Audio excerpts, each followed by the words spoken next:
Hello, hello, how are you? I am back again and today I am super excited. I'm reviewing the brand new Jo Malone perfume, which is called Mallow on the Moor. Whew, I love this perfume. It's so good. The second I smelled it, I was like, I cannot wait. I need to jump on camera and do like a first impressions review. It's absolutely gorgeous. I just can't stop smelling my wrist. It smells so beautiful and I just was like, I need to talk about this. So I might do an update of the video at some point, like after I've worn it a few more times, but for now I just was like, I'm gonna do a first impressions. This perfume is perfection. So it's called Mallow on the Moor. It's part of the Highlands collection and it is described as, let me get it up, purple mallow flowers spill across the untamed landscape, beckoning bees with their vivid colours. These pretty petals flutter alongside powdery heliotrope in a soft floral scent enriched by the naturality of violet leaves. And it contains notes of heliotrope, violet leaf, and mallow flower. So it's a very floral pyramid. You know, it is like leaves, it's florals, it's flowers, it's florals, it's just flowers, flowers, flowers. Of course, the greenery in the leaves, you get a bit of that, but essentially it's just flowers. And I love that, because normally at the base you would get kind of like earthy, woodsy notes, maybe a little bit of oud or resins or vanilla. Not in this perfume. It's all about the florals. And you really get that. But you do also get just that natural earthiness. I don't know what it is, but it's just in there. I think because the flowers are quite earthy. I don't know, you get the florals, but it has got a little bit of an earthiness at the base. I love it, it's so good. Not enough perfumes use violets. I have to put it out there. I love violets. I think they're so special. They're so beautiful. They make such a beautiful fragrance accord. I love the way they smell, quite vintagey. I don't know, there's something so underrated about them. They remind me a little bit of magnolia. They remind me a little bit of rose. But they've got their own special something and they're just so beautiful and delicate and powdery and I love it. And the fact that they've thrown in the heliotrope, which adds a little bit of nuttiness and a little bit of like cherryness, but again builds on that powdery feel, is just so beautiful. Oh, and it really has got this greenness to it. It's got this very fresh cut grass to it. It's got quite a barkiness to it. It's definitely very much a violet perfume. If you don't like violets, this perfume is not for you. If you don't like a strong, rich floral fragrance, this is not for you. I think it's for the rose lovers. I think it's for people who love a floral with a difference, and that is very much me.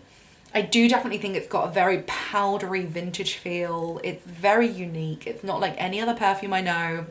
It reminds me a little bit of Jo Malone's Wild Bluebells, but more purpley than bluey. It does have a very bluebell feel actually.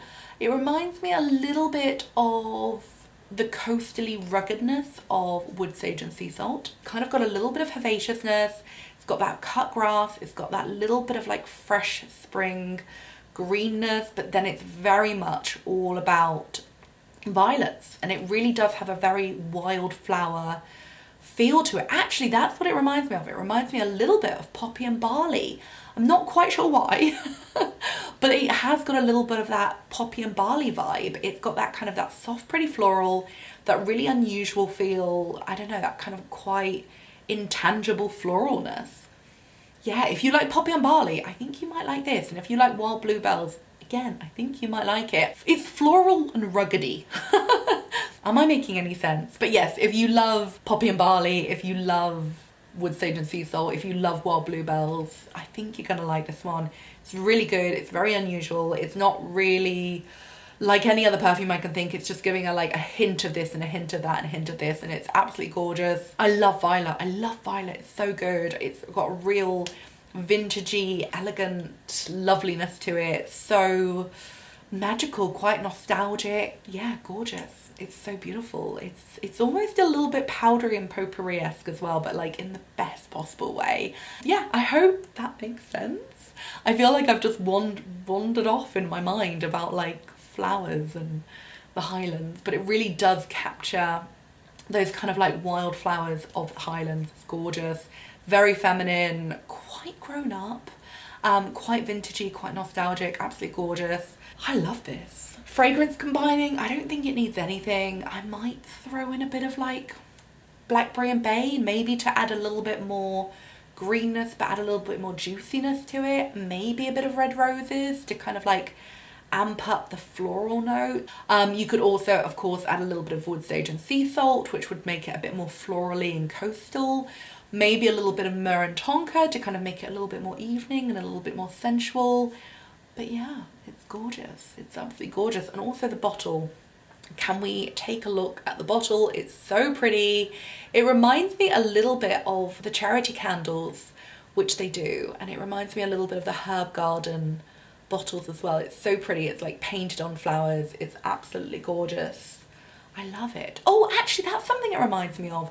The charity garden candles, maybe the peony and moss or the iris one. It's got a little bit of like iris vibes in there as well. Anyway, I hope that makes even a shred of sense. I'm not sure if it does.